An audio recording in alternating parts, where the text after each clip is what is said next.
इस वीडियो में हम लोग स्टार्ट करने जा रहे हैं trigonometry of class 10th exercise 8.1 question number 9। Start करते हैं।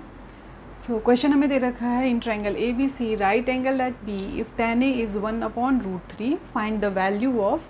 फर्स्ट पार्ट में है sin a into cos C plus cos A into sin C, और बी पार्ट में है cos A into cos C minus sin A into sin सी। तो सबसे पहले इसमें एक राइट एंगल ट्रायंगल ड्रॉ कर लेते हैं ए बी सी, जिसमें बी हमें क्या दे रखा है, राइट एंगल। सो बी पर क्या दिखाना है 90 डिग्री, ए और सी हमारे एक्यूट एंगल्स हो गए। ठीक है, अब जो भी हमें दे रखा है ना गिवन जो है वहीं से स्टार्ट करेंगे। सो हमें यहाँ क्या दे रखा है tan a is equals to 1/√3 और tan a में क्या होता है p/b, ये हमने पढ़ रखा है। सो यहाँ पे क्या करना है कि हमें h की वैल्यू फाइंड आउट कर लेनी है। अच्छा, एक चीज़ और कि इसमें जब भी एंगल a को देखा जाता है ना, तो इसके सामने जो लाइन आती है वो परपेंडिकुलर, ये वाली बन गई तब बेस, और हाइपोटेनस ये वाली। ठीक है, सो अगर यहाँ देखें tan a equals to p/b means क्या हो गया, यहाँ BC अपॉन में AB की जो रेशियो है वो हमें दे रखा है। ठीक है, तो अभी क्या करेंगे कि यहाँ लेट करते हैं कि लेट BC की जो वैल्यू है या P की जो वैल्यू है वो क्या है 1K, और AB की जो वैल्यू है वो क्या लेट कर लेते हैं √3K। ठीक है, अब AB और BC यहाँ से हमने ले लिया, तो AC की वैल्यू फाइंड आउट करेंगे with the help of Pythagoras theorem.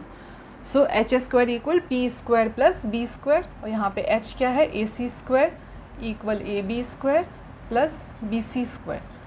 ठीक है, AC तो हमें मालूम नहीं, बट AB की वैल्यू यहाँ पे दे रखी है।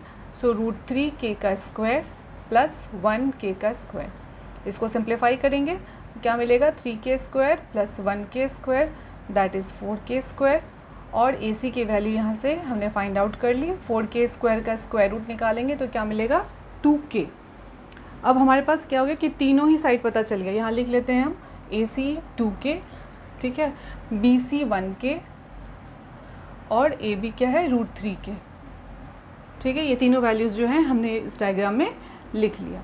अभी फर्स्ट पार्ट में चलते हैं ए पार्ट में। तो sin a cos c cos a sin c इन सब की वैल्यू पहले फाइंड आउट करेंगे और फिर इसको सब्स्टिट्यूट करेंगे क्वेश्चन वाले पार्ट में। अब यहाँ देखो कि sin a, तो sin a यानी कि इसके सामने परपेंडिकुलर ये बना और हाइपोटेनस ये बना, तो यहाँ लिख सकते हो कि p अपॉन में h, और p यहाँ पे क्या बना है BC और h क्या है AC। सो परपेंडिकुलर अपॉन में हाइपोटेनस की जो वैल्यू है यहाँ पे 1K, BC की वैल्यू, और हाइपोटेनस क्या है 2K। सो K से K हो गया कैंसिल आउट, और ये वैल्यू निकल के आया क्या 1/2। sin a के बाद हम क्या निकालेंगे cos c, सो cos c, और ये होता है बेस अपॉन में हाइपोटेनस। अब यहाँ पे C को देखना है, इसको देखना है। तो अगर इस एंगल को देखोगे तो इसके सामने जो लाइन आएगी वो हमेशा क्या बन जाती है परपेंडिकुलर, और ये क्या हो गया बेस, वो हाइपोटेनस। सो B अपॉन H, और यहाँ लिखेंगे क्या BC अपॉन में AC। अब BC की वैल्यू यहाँ पे 1K हमने फाइंड आउट कर रखी है, और AC क्या है 2K। ये दोनों कैंसिल आउट होके हमारे पास फिर से क्या बना 1/2। अब क्या निकालेंगे cos A। So cos A equal इसके लिए ये परपेंडिकुलर, इसके सामने जो लाइन बनी तो ये वाली बन गई बेस। ठीक है, तो बेस अपॉन में हाइपोटेनस यही लिखना है, बट जो बेस है उसका ट्रायंगल के अकॉर्डिंग क्या बन रहा है AB अपॉन में AC, और AB की वैल्यू हमारी क्या दे रखी है √3K, और AC क्या है 2K। सो ये दोनों कैंसिल आउट होके क्या बना हमारे पास √3/2। इसी तरीके से sin C भी निकालेंगे फिगर को देख के। तो sin C फिर से परपेंडिकुलर बाय हाइपोटेनस, और C के लिए परपेंडिकुलर AB बन रहा है, तो AB अपॉन में AC। ठीक है, और AB की वैल्यू √3K और AC की 2K, और ये सिंप्लीफाई करके क्या बना √3/2। तो यहाँ पे देखो sin A और cos C की वैल्यू सिमिलर आ रही है, cos A और sin C की वैल्यू भी सिमिलर ही आ रही है। अब A पार्ट में इसको हम लोग सब्स्टिट्यूट करते हैं। जैसे A पार्ट में सब्स्टिट्यूट करेंगे तो यहाँ क्या मिलेगा 1/2, sin A की वैल्यू रखी, cos C की वैल्यू क्या है 1/2, फिर हमारे पास प्लस का साइन, देन cos A की वैल्यू क्या है √3/2 मल्टीप्लाई, देन क्या है sin C, और sin C हमने क्या निकाला है √3/2। तो यहाँ पे सब्स्टिट्यूट करेंगे, सिंप्लीफाई करेंगे तो क्या बनेगा 1/4 प्लस 3/4। √3 को √3 से मल्टीप्लाई किया तो 3, और 2 को 2 के साथ 4। अब इसको सॉल्व करेंगे तो LCM 4, 1 + 3, ये क्या बना 4/4, कैंसिल आउट करके हमारा आंसर क्या आया 1। सो बी पार्ट स्टार्ट करते हैं। ए बी इक्वल √3 के, ये हमने फर्स्ट पार्ट में फाइंड आउट कर लिया था। बी सी 1 के और ए सी 2 के, ये सारी वैल्यूज़ हमारे पास यहाँ से फर्स्ट पार्ट में को सॉल्व करने से पहले ही आ चुका था। ठीक है, अभी क्या करेंगे कि कॉस ए की वैल्यू निकालेंगे। तो कॉस ए होता है क्या, बेस अपॉन में हाइपोटेनस।